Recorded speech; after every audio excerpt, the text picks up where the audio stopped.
No, I think this team is also very clear in how it's approached every game. Any game we play, we would like to win, and our mindset and our tactics and our our play has been formed around that idea, and so it would be very difficult for me in the matter of a couple of days to completely change that around and say, hey, let's just be smart about this and all of a sudden be cute and tactical about a 3-game series. I don't think that's a smart way to approach it, and that's not how we're approaching it. We would like to win this game and the series and not push this any further than it has to go. But if it does, we'll be prepared and we'll field a team that will also be ready to go on Thursday. Do you sense anything with the players know that they know that they have a little bit of wiggle room because you do have, this is you got to win one of two. That is not the impression that I have. Okay. One from the team this week in training, and that's not how I've got to know this group. And so I know they will give everything they have in order to win a game on Sunday. Thanks. Mm-hmm. You guys tired of thinking about Vancouver yet? Has it gotten to that point? I'd be lying if I said I'd prefer maybe another challenge, another opponent. It's always maybe more exciting to move on. But no, the job's not done, so we're not tired of them yet, to answer your question directly. But sure, playing different opponents in playoff rounds is certainly could possibly be more exciting. We'll find out on Sunday, I guess. Sunday will be a year to the day that you won MLS Cup. I'm wondering if you sort of think about the year that's been between those two matches and how you feel about it, and also maybe if there's a word to describe the experience you've had over the last year. Very little time, unfortunately, to sit back and think about the past year and reflect. Even last off-season was quite short, and there's been a lot in between. So there's been very little time to sit back and reflect. I would love for everybody here at LAFC, I mean, I can speak for those on the coaching staff, we'll do it, to sit back and kind of review the last 2 years because it's been gone by too fast. After this season is finished, hopefully second week of December. But it's been hard to sit back, relax, and reflect. But there has been a lot we still need to analyze and talk about in order to improve. You know where it comes to mind, if you could think of something for how the year's gone for you, professionally, personally, whatever it is? Maybe fast and furious, but also successful. I think it's been overwhelmingly positive for the group and for the organization on all sides, the business side and the sporting side. So it's been rapid, but successful, and it's hard to replicate that moving forward. Exactly how it happened, but we will do our best to try. Last for me, the group, the health of the team this week in practice. Last week you were very happy with what you saw and you were healthy, similar to this week in advance of this game? Yes. Performances in training have been sharp. They've been intense. Players are attentive to what we're telling them and applying that into training. And taking the next step would only be logical to apply that in the game on Sunday, which I expect and I know will happen. Everyone available? Yes. Steve, what kind of an impact has Giorgio Chiellini made on this team? I'm not sure I can describe that in a sentence. He's had an incredible impact, and I think that would go for the same for every team he's been involved in. There are some characters and personalities that affect groups more than others. Sometimes it's too much, not in Giorgio's case, but this is an example of other players. Sometimes it's not enough. And he finds a very good balance of, at the right times, finding the right words and communicating with the group, whether it's non-verbally or verbally.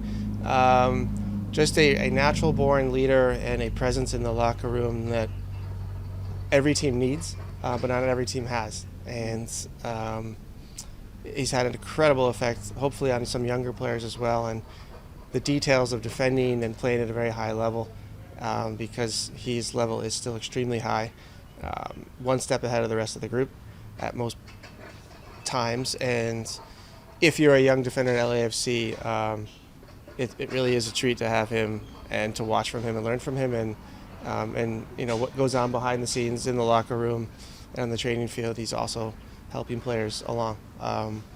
Just a really blessing for LAFC and personally for myself to be able to coach a player like that. What kinds of ways, how has he been able to integrate himself with the group? Well, touching on a couple things, whether it's in the locker room, at halftime before the game, some reminders of things we talked about during the week, so takeaways or summaries of our tactical approach, putting that into terms where the players will understand and giving it to the players right before they go out is one way.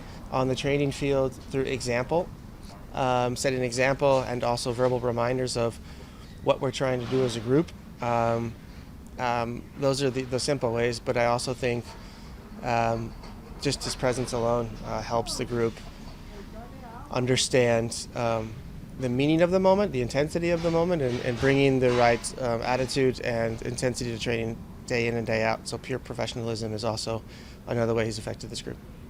Steve, you guys have played a lot of games. You've been involved in a lot of cups and a lot of finals for trophies. How do you think that has affected the psyche of this team and how it's affecting all? Well, it can go both ways. It can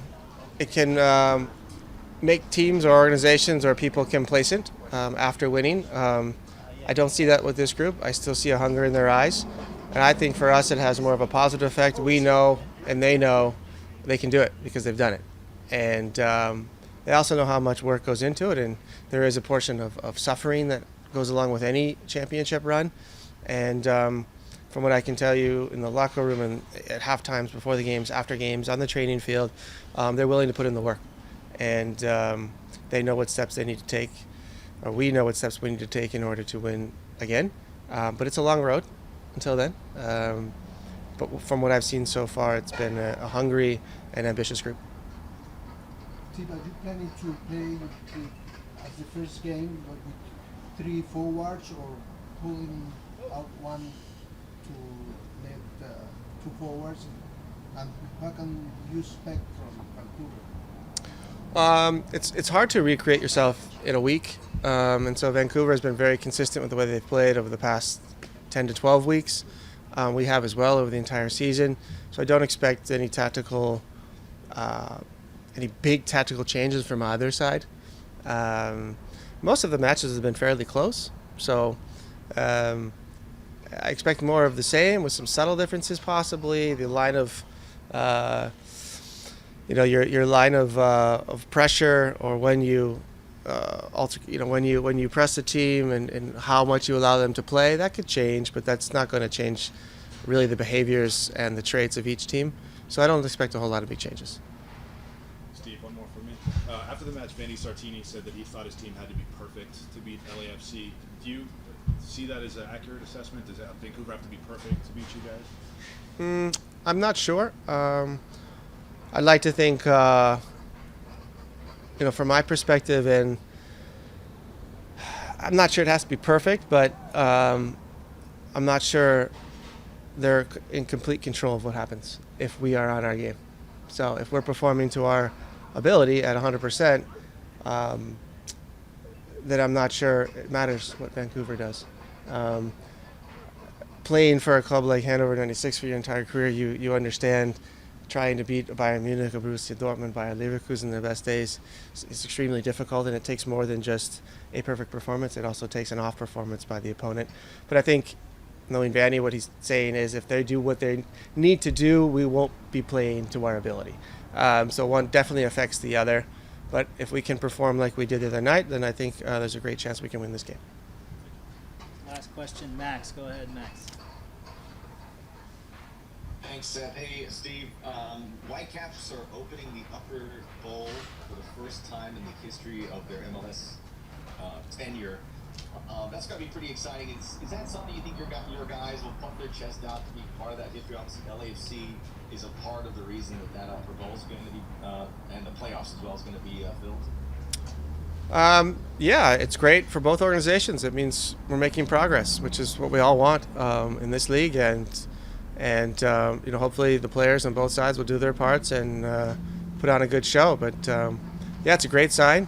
I'm not sure it will have a negative effect on us at all. The only question is if the home team shows up with some nerves, but we'll find out Sunday, Max.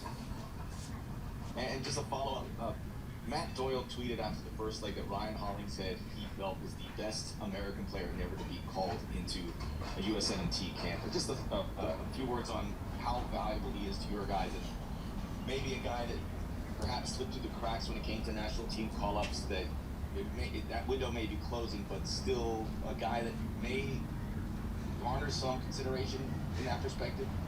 Yeah, I think he's right. I think it should have happened. Whether it still does happen, I don't know.